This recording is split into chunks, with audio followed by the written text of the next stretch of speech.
मी माझी प्रतिभा विकत नसतो.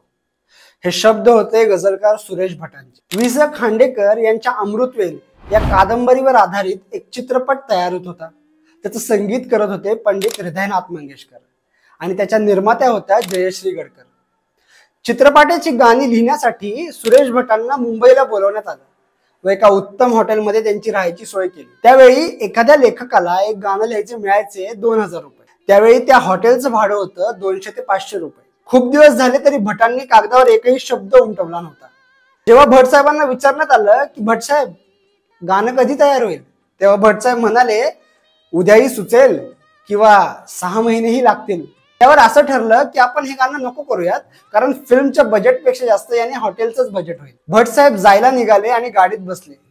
गाडीत जाता जाता त्यांनी बिलाचा कागद मागवला आणि बिलाच्या कागदामागे एक गझल एक हाती लिहिली. ती गझल होती,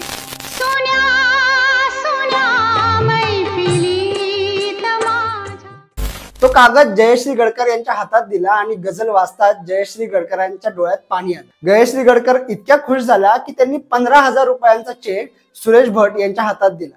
चेक नाकारत भट म्हणाले,